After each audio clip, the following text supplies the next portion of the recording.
Le village chinois à Cayenne, un quartier que connaît très bien Christophe Montabor. C'est ici qu'il a grandi.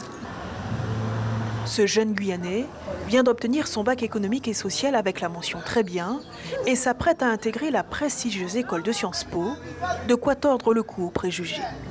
Ah, tu viens du village chinois.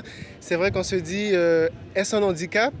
Mais au final, en fait, on doit prendre cet handicap et le transformer en une force. C'est espoir pour tous les jeunes qu'on décourage à l'école, pour les jeunes filles, les jeunes garçons, etc., à qui on dit oui, tu viens d'un quartier populaire, voilà, un quartier sensible parfois, des adjectifs en fait qui nous catégorisent en fait et que je veux dire, regardez tous ces adjectifs que vous donnez à mon quartier et au final, j'ai pu le faire.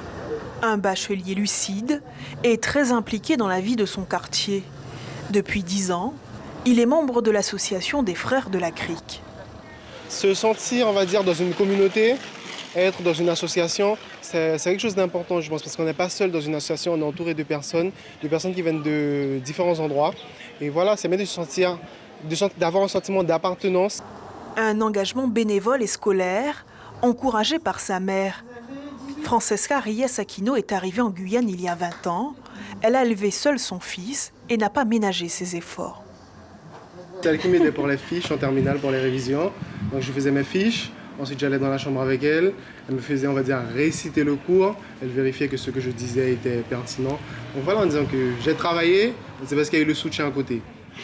Très heureuse, je suis contente, très très heureuse.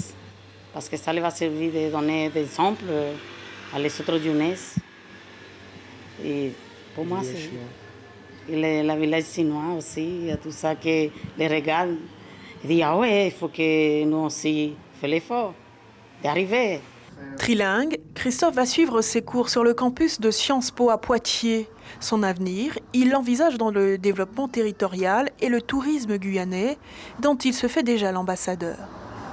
J'ai répertorié donc les communes de Guyane avec leur nombre d'habitants, leur superficie, une petite photo et les endroits à visiter ou leur histoire entre guillemets. Il y a 7 campus Sciences Po, mais moi j'ai visé le latino-américain parce que je sais qu'on est donc en Amérique du Sud, etc. Et donc on a nos pays voisins donc, voilà, de l'Amérique latine. Et j'ai dit que voilà, je veux apprendre à connaître ces pays avec les enseignements, etc. pour revenir en Guyane et mettre en place des échanges, etc. Un peu à son image, Christophe Montabor souhaite écrire cette nouvelle page de son histoire avec enthousiasme et optimisme. Il devrait quitter la Guyane le 18 août prochain.